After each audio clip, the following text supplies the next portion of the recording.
Next on MLR Weekly, Michael Young, lawyer for the potential Major League Rugby Players Union in a Don't Miss segment. John Fitzpatrick of Rugby Morning with headlines, news, and trades. And Bryan Ray of America's Rugby News with rumors and opinion. Rugby Wrap-Up's MLR Weekly brought to you by Sheehy Auto Stores. It's easy at Sheehy. The Pig and Whistle, New York City, the world's best rugby pub. And Lean and Limber, stretching your way to a healthier lifestyle.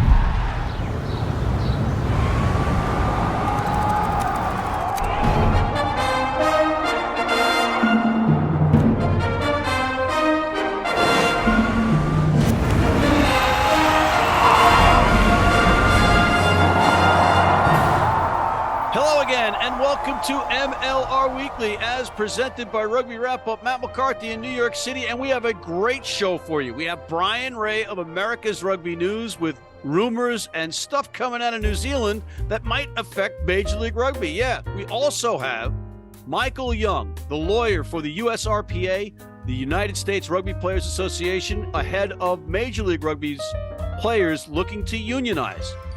But before we get to any of that, we have our recurring segment, Rugby Morning's Coffee Break with John Fitzpatrick. John, welcome back to MLR Weekly. It's been so long, like 5 days since we've seen each other. How are you? What do you got for us? Hey, Matt, I am doing great. Why don't we start in New Orleans, where Nola Gold announced a new head coach.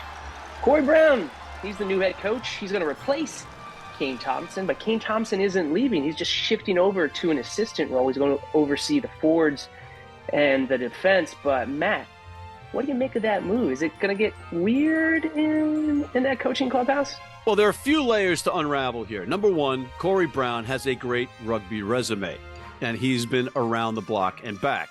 He's also the brother of Tony Brown, not the former England Prime Minister, but the former All Blacks first 5/8. If you don't know what a first 5/8 is, Google it and learn something. Then you have Kane Thompson, the consummate pros pro, who also has a great CV/resume as a player and is a team first guy. I understand that he welcomed the move, the change, and is happy to go back to coaching the forwards, which he really enjoys. And he was one hell of a forward. And when he was the forwards coach, Nola's pack was very good. And finally, general manager Ryan Fitzgerald is no dummy. He's not going to keep a player or a person around the organization that's not going to be an asset. So I think it's a good move all around. I think there's great synergy. Off-season move, give him an A+ for the Nola Gold. Next! Hey, Matt, let's move on over to New England, where the Free Jacks, they made a trio of signings, most notably Chile's captain, Martin Seagren. That's a big pickup. He's going to be in New England for a couple of MLR seasons. And the Free Jacks, they stole one out of Washington. They got locked Kyle Bailey, a big loss for DC and a big pickup for Canada of the South. Yeah, Canada South continuing to raid the Canadian border and pluck gems and jewels from the very grasp of the likes of the Toronto Arrows. It's almost sad to see it. But, hey, it's a winning formula for New England, and let's see if they can repeat. But also, it's Chile. You're an American. We're in America. Say it like a goddamn American in America. If you want to say Chile, then be in the middle of Chile when you say it. Next! My favorite Chile is Cincinnati Chile. Hey, Matt, trade alert. The Seattle Seawolves, who were swimming in loose forwards, they traded flanker Ronan Foley, a tackle machine, to the Dallas Jackals in exchange for salary cap considerations in 2024 and also a second-round draft pick in the 2024 MLR Collegiate Draft. Matt, how you feeling about Dallas in the 2024 season? Well, first off, very good player that they're acquiring. And you said swimming in forwards. I thought they were drowning in forwards. That's a Seawolf joke, folks, if you're not getting the aqua thing here. And Dallas making moves, looking to improve. I think they're going to be a much improved team this year. Next! Matt, you got a pretty sleek profile. I bet you're a pretty good swimmer. I swam fly and breaststroke in high school. Terry Matthews, the head coach of Hudson Catholic, reminds me that I get disqualified in the county championships, and his team won the championship as a result.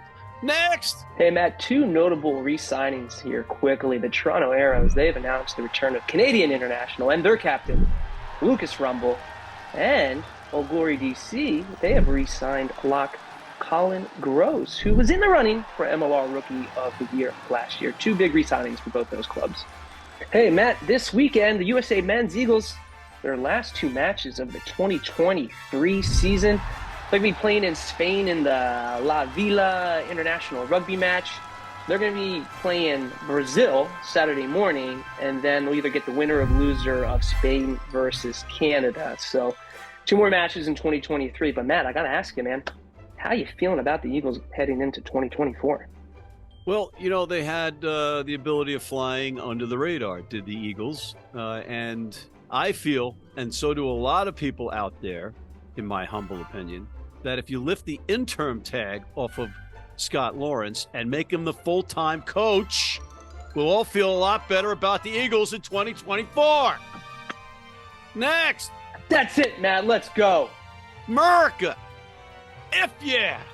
All right, John, any final thoughts, parting shots, if you will? Your vein is throbbing. Other than that, you look fantastic. Yeah, you got me going. I'm caffeinated, I'm angry, and I'm bald and bitter. On that note, thank you to John Fitzpatrick. Let's take a break and come back with USRPA USRPA lawyer Michael Young after this. Digs like a demented mole there. Need a great price on a new vehicle? Sheehy makes it easy. Easy Price shows you our lowest prices on the Mid-Atlantic's largest selection. Find your best price online or at any of our 31 dealerships. It's easy at Sheehy. Sheehy.com. You need your cleats? You need them tomorrow? If you order today by 3 p.m. New York time or noon LA time, they can have them to you tomorrow. Young, old, male, female, if you're playing on turf, if you're playing on grass, if you're playing in the rain, you're playing in the heat, they've got you covered. RugbyNow.com. Go there now. And we are back, and joining us is Mr. Michael Young, Executive Director and General Counsel for the USRPA, the United States Rugby Players Association. Sir, welcome to MLR Weekly. Hey, Matt, thanks for having me. Happy to be on and have the opportunity to talk about some things going on with the players right now. Just to bring people up to speed, the MLR players are voting to unionize in February, and there's some stuff like people like me don't know and would like to just get educated on. So I had Matt Turner of the Seattle Seawolves on last week. We'll have you on this week to give us a perspective. And I'm gonna rifle through some questions and often play the role of devil's advocate. Just so the folks at home know, your resume shows that you have extensive experience in labor and collective bargaining, and you're actually a law clerk for the National Labor's Relations Board. So this stuff is pretty much right in your wheelhouse. See, one thing, Michael, that bothers me is that you played for the Chicago Lawyers Rugby Club and probably sued poor referees into submission. Yeah, I'm sure we couldn't have been a referee's favorite, to officiate for. When you've got 15 guys out there who all want to argue the last call, right? But I think we tried to be as respectful and mindful of rugby values as possible, and maybe turn that rugby hat on and the lawyer hat off a little bit when we're on the pitch. All right, fair enough. How do you feel about the vote as of today, and when does it actually take place? Yeah, first and foremost, very excited just about this opportunity that players have to give their voice to the process and, have a meaningful impact on directing the future of the game in America and up in Canada throughout, Major League Rugby. It's going to be a vote by mail process that the Labor Board will initiate. And I don't have the document in front of me, but off the top of my head, I want to say they'll be mailing out ballots on February 19th. And, they'll be counting those toward the end of March. I want to say the 28th, that, the board will have received them by then, and then, they'll count. If a majority of the votes cast, are in favor of USRPA, then players will gain a seat at the table and have an opportunity to discuss, all the sorts of, conditions that affect them as players for Major League Rugby. And so, it's an exciting opportunity for them to really kind of stamp their mark on this. How many players will get the letters or the email or the mail campaign, and how many do you need out of it to have an official vote? Every player who is on Major League Rugby payroll, I want to say at the end of the preseason period, ending February 4th, and I have to check those dates off the labor board direction there, but that's my recollection offhand. Any player who's on payroll at that point would be eligible to vote, which should be everyone, at the start of the season, already employed by Major League Rugby. There's no quota for who participates in it. Certainly it's our goal that, every player takes part in this and gets their voice across. But, I guess theoretically, if one person votes and they vote in favor of it, then it would go through. But wow. The practicality of it is, we've got a lot of interest in this from players. And, I expect there to be pretty high turnout. So it's just a tally of the votes cast and 50% plus one. I've been trying to figure out the difference between a players' union and a players' association. Can you, in layman's terms, explain this to me in the USA? Because I know it's slightly different across the seas, across the pond, right? So really, players' association versus players' union is really down to semantic differences. I know that some of the PAs here in the US have flipped back and forth between calling themselves a players' union or players' association at various times, but it's by and large the same process. And the whole point of it is just to give players a voice, with their league, with their teams. And that's really what it boils down to. We have the luxury, I guess, of having a legal process that would standardize our relationship with the league and would guarantee players certain rights to not just discuss what happens to them, and affects them as players, but actually, give an arm's length negotiation to that process. And that's under the National Labor Relations Act, which is policed by the labor board there. And they're the ones, overseeing this election process. And then they would be the ones, who would be an arbiter, essentially, among the parties, to police that they are maintaining, good faith bargaining. Okay. So another hypothetical. I'm a player for the Albuquerque franchise, and I get certain perks as per my negotiation with my club. I'm getting a car. I got a terrace on my apartment. I get 2 flights round trip to someplace, right? Home, for instance. Does this go away? Like, how do I negotiate? What happens to my negotiated deal?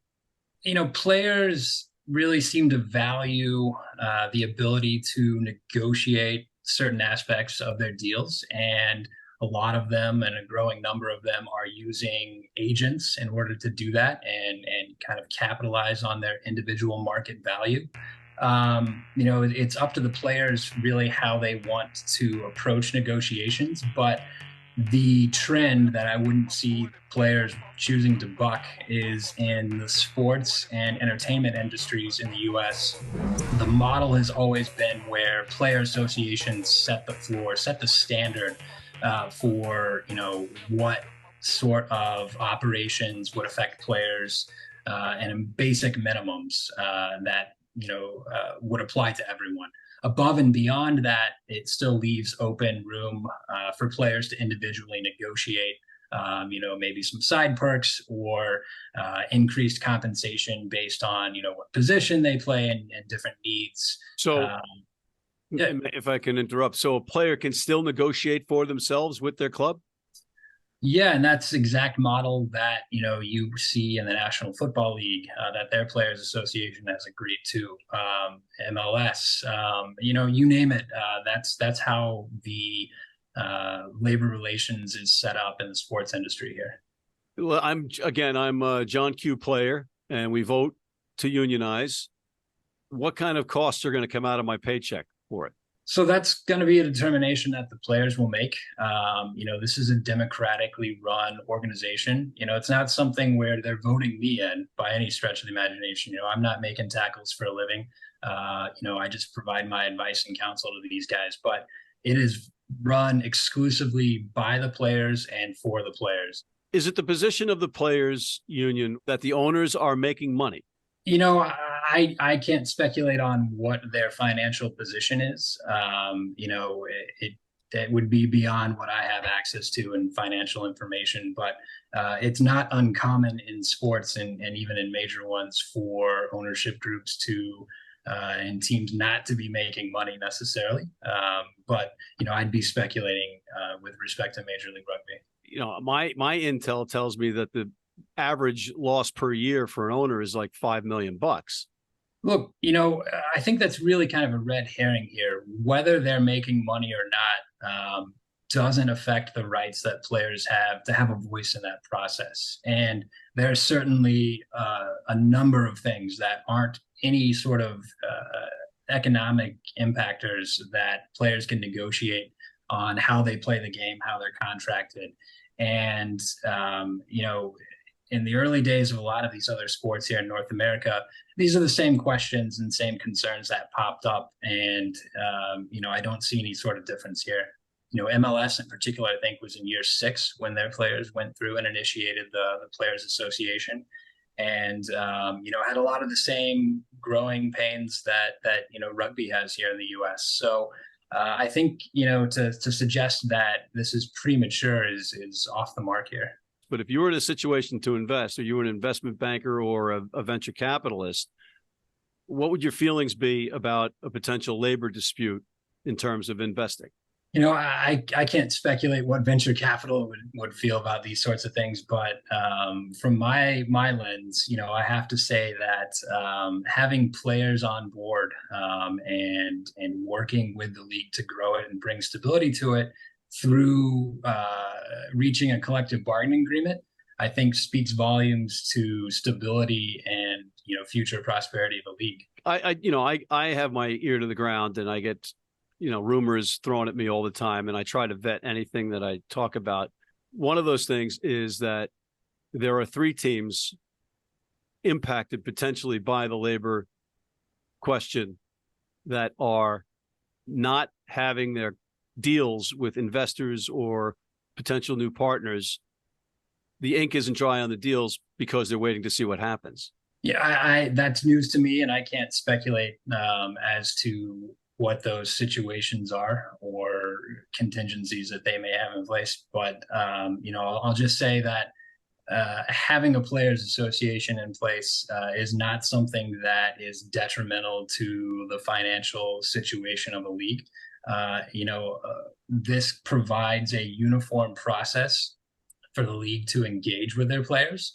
And, ultimately players are in the same boat as the league in wanting it to grow and prosper here in the U.S., especially, leading into, U.S. hosted World Cups in the years to come. It might be hubris. It might be my ego. It might be just I'm certifiably insane.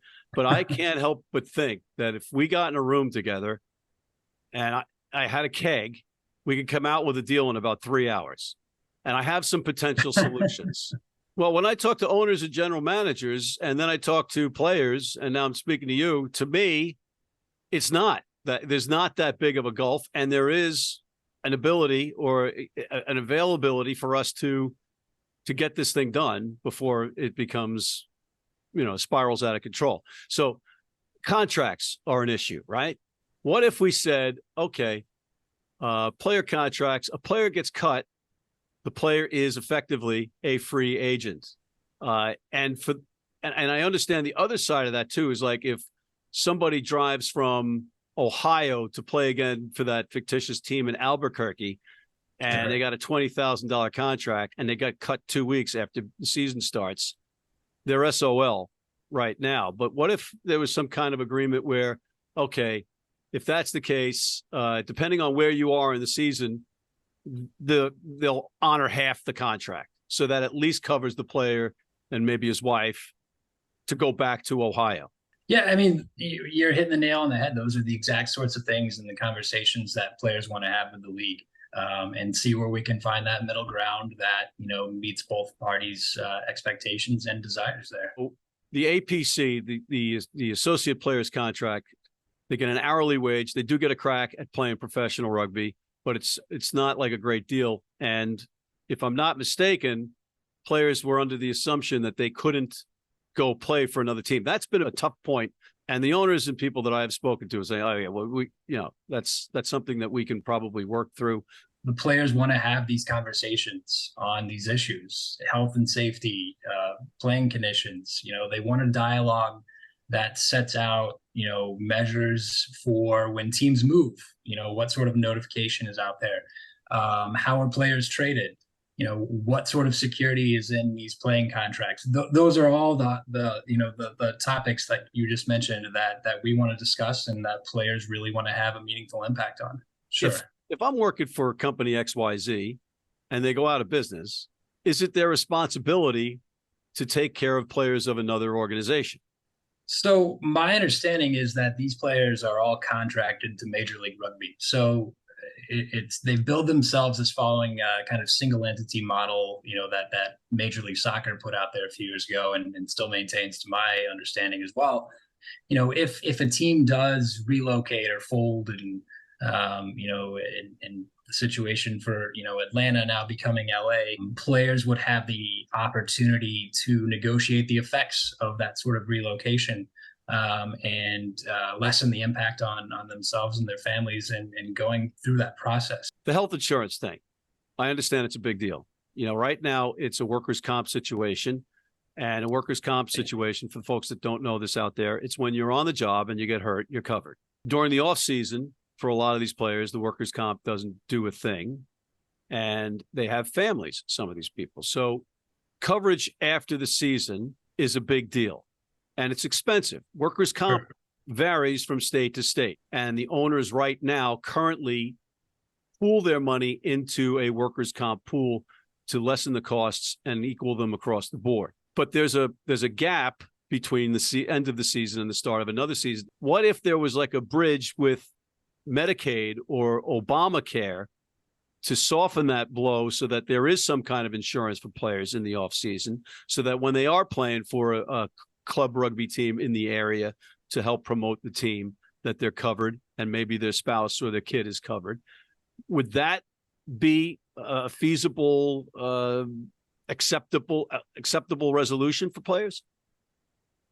That's what this all boils down to is, getting the players a seat at the table, giving them a voice in this whole process, and this sort of give and take that, hopefully will open up between players in the league going forward. The players want this to grow and prosper, and, they want to be a part of it going forward and to really leave a legacy. There's a lot of talk among rugby players about, leaving the jersey in a better place. And I think this is one of the ways that they see that opportunity to grow rugby here and really give it a solid footing going forward. All right, final question for you. I have to ask, Chicago Griffins or Chicago Lions, if you had to choose? I played very sporadically for a brief bit for the Griffins. Good answer. You and I are brothers from a different father, because I played with them out in Aspen, and I've been friends with them since. Fair enough. All right. All right. Mr. Michael Young, thank you very much, sir. No, thanks for having me on. Appreciate it, Matt. All right. We'll be right back with Bryan Ray of America's Rugby News just after this. I wouldn't like to be at the bottom of that.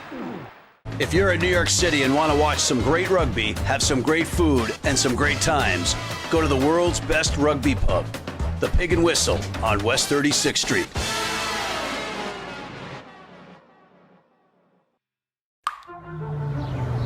This is the Rugby Odds, where an unlikely pundit panel of a wordsmith, a WWE legend, a rugby star, and a supermodel scour the globe, seeking best bets and bad behavior. Are you not entertained?